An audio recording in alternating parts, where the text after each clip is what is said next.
explica um pouquinho, Vivi, o que é a epigenética que a gente está falando agora e o como que a mãe tem que se preocupar, porque muitas vezes, quando é com a gente, a mãe se preocupa muito menos, porque eu converso com as mãezinhas, eu falo, você tá tomando coca? Elas ficam assim, elas só preocupam com ela até tomam um pouquinho de coca, porque elas falam, se piorar um pouquinho, agora você fala assim, sabia que essa coca vai influenciar no seu nenê? Aí elas não tomam. Você vê que a mulher que fuma, ela para de fumar na gestação por causa do nenê. Quando o nenê nasceu, ela volta a fumar. Então não tá nem aí pra ela. Mas ela se preocupa com o nenê. Então eu acho que você falar pro pessoal o que é epigenética, talvez nem dá chance dessa paciente piorar.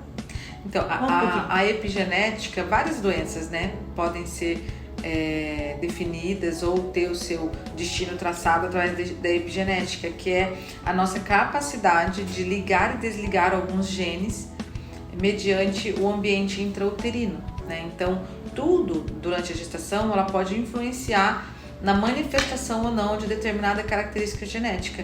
E isso é feito alterando algumas bases de DNA. Você não tem uma mudança cromossômica, mas você tem alterações ali nas bases que fazem com que esse gene não se manifeste ou que ele se manifeste. Então, assim, se você tem lipedema, você sofre, você sabe tudo que você passou para ter com a tua doença, você não vai querer que a sua filha passe pelo mesmo, né? Então, assim, mais do que ninguém, quem tem lipedema durante uma gestação, tem que fazer tudo muito certinho para que essa menina tenha uma chance de não desenvolver o lipedema. E outra, cuidar muito dessa infância para que também essa menina não... Porque durante a nossa vida, Elô, em vários momentos a gente pode ter esse gene ligado, né? Então, tem muita gente que tem, às vezes, os pais obesos, mas sempre foi muito magrinho. E aí depois, sei lá, engordei depois que eu casei. Lá engordei com 35, 40 anos. Alguma coisa aconteceu ali, aquele gene ligou e ela desenvolveu a obesidade. Nós como pais fazemos isso, né? Exato. Que foi algo que a gente conversou até esses dias. Que é quando o neném nasceu muito magrinho. Muito magrinho. magrinho. Você me falou, eu falei, poxa, meu neném nasceu muito magrinho. O que a gente faz? A gente fica desesperado, a gente quer que ele engorde. Quer que engorde. Ele vai, engorde. E aí a gente liga a chavinha, né? Liga a chavinha. Mas é porque a gente, por falta de conhecimento mesmo, Sim. né? E é muito difícil. Mas a epigenética explica muita coisa. Explica porque gêmeas univitelinas, que são idênticas, muitas vezes uma tem lipedema, outra não manifesta. Sim, exato. Então ajuda, todo o meio, o ambiente influencia, né, nisso. Sempre teve aquela questão, né? O que influencia mais? Tipo, na obesidade, por exemplo, a genética ou o ambiente? E aí tem um caso dos gêmeos dos Estados Unidos que eles foram trocados na maternidade e um deles foi criado por uma família de obesos e o outro foi criado por uma família de pessoas que tinham um lifestyle assim legal, eram bem magros e faziam exercício, comiam bem. E assim, eles eram filhos de pais obesos, né? Aquele que foi criado na família saudável, ele não desenvolveu obesidade. Você vê que o meio, né? Que não é somente, né? O meio influencia mais do que a genética. Isso é importante para as pacientes que têm lipedema, elas não se condenarem pelo DNA. Exato. Porque elas se condenam com DNA defeituoso e acabou. E não é por aí. E aí, gente, uma coisa que um dado que saiu recentemente, que lógico, é um dado estatístico que não é do Brasil, né? Acho que é da Europa. Agora eu não sei. Mas não é do Brasil, não é brasileiro.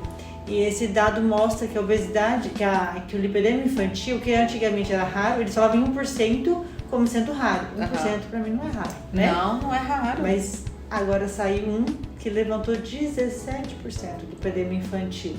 E o lipedema infantil, pra mim, a maior explicação, se a gente não tem hormônio, se a gente não tem mudanças comportamentais, é a única coisa que poderia explicar, que é a alimentação. Sedentarismo, tempo de tela, né? Tudo. Então, cabe na gestação, se for muito difícil pra você, pensa na nenê. Exato. Que se já é muito difícil pra você, pensar nela. E o gerenciamento do estresse, conflitos também na gestação é muito importante, sabe? Tem estudos mostrando que mães que têm um alto nível de estresse durante a gestação, que passaram por algum trauma, algum conflito, o filho tem mais... filho ou filha, mais possibilidade de ter autismo. A gente sabe como hoje está tão alto, né, o número de autismos, também pelo diagnóstico mais eficaz, mais precoce, mas várias coisas influenciam. Tem um monte de estudos, você digitar no PubMed autismo, disbiose tem relação, o uso do paracetamol né? Eu fiquei chocada durante a minha gestação. Falei, vou ver aqui o que pode, né, interferir. E a gente tá gestante, todo mundo orienta a tomar paracetamol, né? Todo mundo toma. Tem muita dor de cabeça gestante e tal, paracetamol. E paracetamol parece que é inofensivo, né? Estudos muito consistentes, muito mesmo, do paracetamol relacionado ao aumento do autismo. Caramba. Com N, estudos assim, duplo cego, com um N considerável. E a gente vê que tem muito, né? Aumentou, eu não sei se aumentou o diagnóstico, provavelmente também, né? Porque antes não se falava nisso, mas além de aumentar o diagnóstico, aumentou a quantidade mesmo. Porque as gestações estão mais turbulentas. A mulher que está trabalhando mais, ela já dorme menos, ela já vive mais estressada, ela quer ocupar todos os lugares de todo lugar do mundo. A gente é assim. Então, assim, o gerenciamento de estresse eu acho que é o maior desafio que a gente tem como mulher, porque a gente quer fazer tudo. E a gente quer ser capaz de fazer tudo. E a gente quis entrar no mercado de trabalho, culpa nossa, mas também a gente tem o direito, só que na hora de dividir função, não tem como dividir. E é uma culpa nossa, a gente quis assim, né? Mas a gente precisa, assim, começar a repensar essas coisas, porque aumenta. As crianças que nascem de mãe que passam por muito estresse, elas são mais ansiosas, elas têm mais índice de depressão. E aí a gente já sabe também, que até ontem eu falei com a Cíntia na live, que eles fizeram um estudo para poder levantar se a depressão e a ansiedade ela vinha do lipedema ou não, porque eles começaram a verificar quanto tempo era a relação do início dos sintomas com o início da depressão e ansiedade. E eles perceberam que a depressão e a ansiedade vem antes. Então, tudo isso, uma pessoa que tem uma propensão a ter lipedema, vai fazer com que aquele lipedema se desenvolva. E quem pensa que, eu tô grávida de um menino, então deixa pra lá, esse menino ele vai ter gene também. Exato. Então, talvez ele não desenvolva, só que ele vai transmitir. Então, assim, tem que cuidar, né? Exato. É um tema muito legal. Eu acho que a gente tem que fazer mais live pra falar só disso. E eu vou fazer a última pergunta, né? Que eu acho que a Vivi, você tá quase em tempo aí? Como é que você tá? Temos 10 minutos. 10 minutos. Então, existe remédio pra dor nas pernas com lipedema? Então, o paciente tem dor na perna por conta de um lipedema. Vamos pensar que ele tá diagnosticado.